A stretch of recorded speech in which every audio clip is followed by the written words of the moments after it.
اليوم عملت لكم مندي بالفرن، طريقة سهلة. واسمعوا بدهاش فزلكة كمان.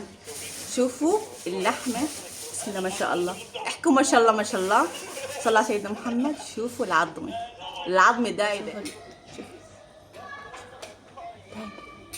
دايبة ذوبان. استنوا الذوب مع بعض.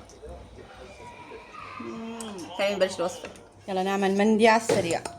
نحطهم هون بيلي سهل وبسيط تبعتي يا ربي. غير نخفقهم مع بعض. طبعا لازم تلبسوا جلافز لانه صفار الزعفران غير يصبغ. هسه هون عندي ايش؟ كتف. عندي كتف. نعمل مساج مرتب. طبعا انا عملت لها شرحات عشان يدخل فيها الملح والمندي اصلا بدوش تعجيكة بهارات لانه نكهة اللحمة بالفرن لحالها قصة. طبعا المندي لازم اهم شيء نستخدم رز يتحمل درجة حرارة، فانا بنصحكم في رز كرم. هذا بيستحمل درجة حرارة لأنه غنحطه بالفرن فما بدنا يعجن. طبعا أهم شي ما تنقعوه، بس تغسلوه بمي عادية.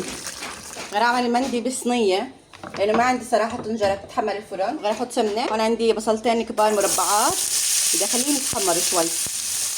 شايفين هون البصل عندكم متحمر، عندكم هون حبتين بندورة كشرتهم وقطعتهم زي ما هم. هسه بنحط 4 حبات رومة وكرفة، وبنحط بهارات خشنة وورق غار، رشة بهار خشن.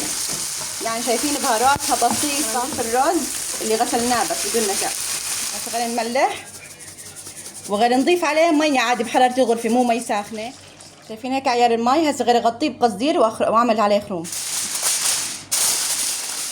طبعا هون غطوه بقصديرين 3 افضل، لان انا عملتها بضلعة فبدي ينزل لتحت. لما تغطوه بقصديرين 3 يمسك حاله. ايش الضلعة. طبعا هسه كل الدسامة غير تنزل تحت عليه، حتى اللون. نحط ورق زبدة نطعبجه شوي. هسه بنحطها كمان، نحط عليه كمان طبقتين ورق قصدير. بنحطها بالفرن لمدة من 2 لساعة ونص، من فوق ومن تحت مع بعض.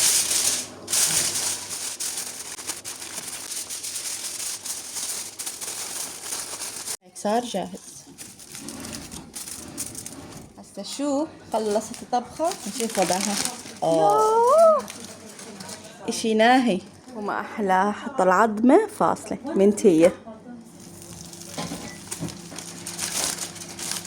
بصل محمر. شوفوا اللحمة، نار نار نار. اللحمة دايبة دايبة دايبة يا جماعة الخير. شوف شوف شوف محمرة، والرز ما شاء الله مفلفل. هيك المنظر النهائي.